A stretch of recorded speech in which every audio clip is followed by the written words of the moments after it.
Your body is already talking, even when your mouth is careful. That is why you can walk into a room and feel judged before anyone says a word. That is why you can sit across from someone who keeps smiling and still feel unsafe. If you have ever replayed a conversation at night and thought something was off, you were not being dramatic. You were reading signals that live below language. Most people think body language is a set of tricks. Crossed arms means closed off. Eye contact means confidence. A firm handshake means strength. That is the cheap version. The real version is quieter. The real version is about prediction.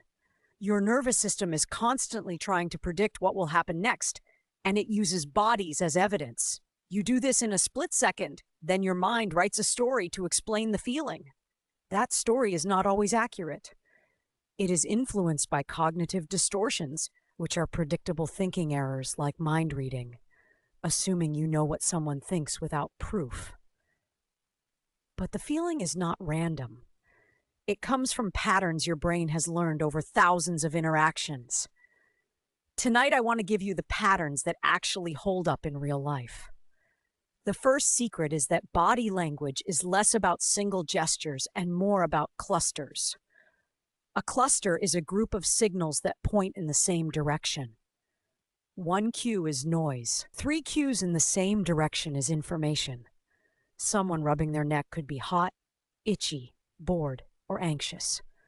But if they rub their neck, angle their torso away, and start answering with shorter sentences, your brain is not crazy for sensing withdrawal. You are reading a cluster. The second secret is that the feet are usually more honest than the face. The face is trained for social life. We learn early that the face is the mask that keeps the peace. The feet are more primitive.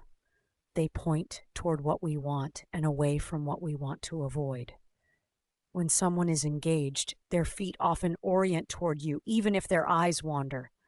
When someone wants to leave, their feet start drifting toward the exit while their mouth keeps saying, "Yeah, totally." Watch the lower body when the upper body is performing. There is a moment I notice all the time. 2 people are talking. The words are polite, but one person keeps their hips pointed away. They keep their torso turned like they are already half gone. That is not evil. That is not a lie. It is often just approach avoidance conflict, which means wanting 2 opposite things at once. They may want connection and also want distance. Their mouth chooses the polite option. Their body reveals the conflict. Another secret is that stillness can be louder than movement. When someone freezes, it can be a sign of threat response. You have heard of fight or flight. There is also freeze. The body goes quiet to avoid being noticed. If you ask someone a simple question and their blinking slows, their shoulders rise slightly, and their hands stop moving, pay attention. That pause can mean they are scanning for danger or scanning for the right answer. Sometimes it means they are about to comply. Sometimes it means they are about to shut down. The context matters, but the physiology is real. You can see stress in the breath before you see it in the words. Shallow chest breathing, a quick inhale, a held breath at the end of a sentence. These are small tells that the sympathetic nervous system is active, the part of you that prepares for action. When people are calm, breathing tends to be lower and slower. When people are trying to control themselves, breathing gets tight. You can use this to read a room, but you can also use it to read yourself. If your breath is locked, your mind will search for a reason to be locked. Here is a practical truth that changes everything. People do not respond to your confidence, they respond to your regulation. Emotional regulation means staying connected to yourself under pressure instead of being hijacked by panic or anger. A regulated person feels predictable. Predictable feels safe. Safe gets listened to. You can have perfect posture and still radiate chaos. You can slump a little and still radiate steadiness. The body language secret is not posture, it is nervous system state. That is why forced confidence often backfires. The chest out, the chin up, the unblinking stare. It can read as domination instead of trust. Humans are sensitive to intent. If your body says, I am here to win, people protect themselves. If your body says, I'm here to understand, people soften. The difference is subtle. It lives in micro-tension, the tight jaw, the clenched hands, the shoulders that never drop. One of the most powerful cues is what I call permission signals. These are small movements that give the other person room to exist. A slight head tilt, a relaxed jaw, palms that are not hiding, shoulders that are not braced. None of these guarantee honesty, but they reduce social threat. When social threat is low, people show you more of the truth, even if they are not trying to. Now let me talk about eye contact, because this is where people get hurt. Eye contact is not a moral virtue. It is a tool. Too little can signal avoidance, shame, or distraction. Too much can signal control, anger, or performance. The healthiest eye contact is rhythmic. It connects, then it releases. It is like holding a door open, not like blocking the doorway. If you stare to prove you are confident, your body is doing impression management, which means managing how you look rather than being present. People feel that. If you want to read someone, watch for congruence. Congruence means the signals match each other. When words and body line up, you feel it as ease. When words and body clash, you feel it as friction. Someone says, I am fine, but their shoulders are up, their smile is thin, their hands are busy, their feet are backing away. Your brain registers the mismatch and calls it off. That is not paranoia. That is pattern recognition. But there is a trap here. Confirmation bias is the tendency to notice evidence that supports what you already believe. If you believe people do not like you, you will interpret neutral body language as rejection. A yawn becomes boredom with you. A glance at a phone becomes disrespect. A folded arm becomes dislike. This is where you have to be honest. Your nervous system can be accurate and also biased. The way out is to look for clusters in context, not single cues and old stories. Context is everything. Crossed arms can mean cold comfort or concentration.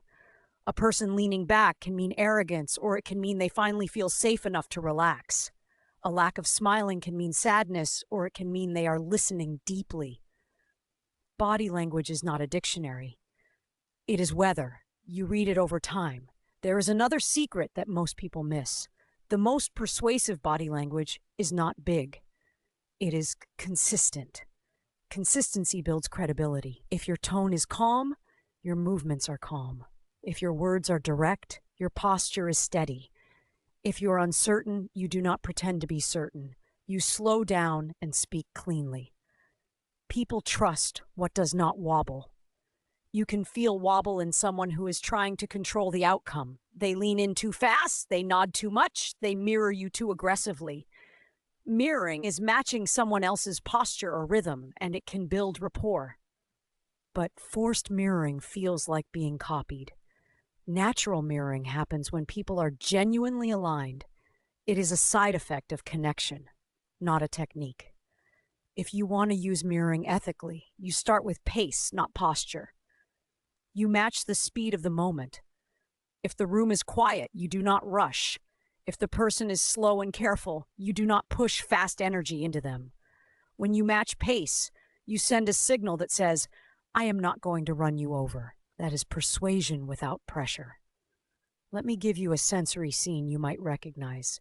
You are sitting at a table late afternoon, light coming in low through a window. Someone is telling you about their week. Their words are normal, but their hand keeps touching their face. Their fingers hover near their mouth. Their leg bounces under the table. Self-touch is often self-soothing.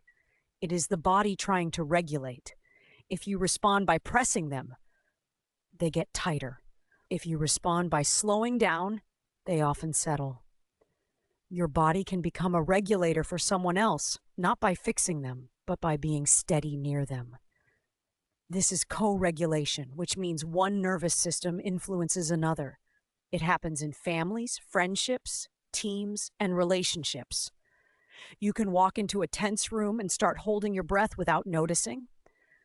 You can also walk into a calm room and your shoulders drop. That is why your body language matters even when you say nothing. You are setting a temperature. A quiet cue that reveals power dynamics is who takes up space and who makes themselves small. Expansive posture can signal status, but it can also signal comfort. Contracted posture can signal insecurity, but it can also signal respect or exhaustion. The deeper pattern is this: people who feel they have to earn permission often shrink. People who feel entitled often spread. If you grew up having to be easy, you may still carry the habit of minimizing yourself. Not because you are weak, but because it once kept you safe. Habits live in the body. Operant conditioning is how behaviors get reinforced by rewards or punished by consequences. If you learn that speaking up got you mocked, your body may still brace before you talk. If you learn that being agreeable got you love, your smile may appear even when you're hurt. This is why body language is not just communication. It is history. So here is a secret you can use tonight. When you want to read someone, watch what happens right after an emotional spike, right after a surprise, a challenge, a compliment, a boundary. The first half second is often the real reaction. Then the social mask returns. You will see a micro tightening around the eyes, a quick inhale, a slight recoil, a sudden stillness. That does not mean they are lying. It means they are managing impact. And here is the secret you can use on yourself. If you want to change how you come across, do not start with performance. Start with your baseline. Your baseline is your default level of tension.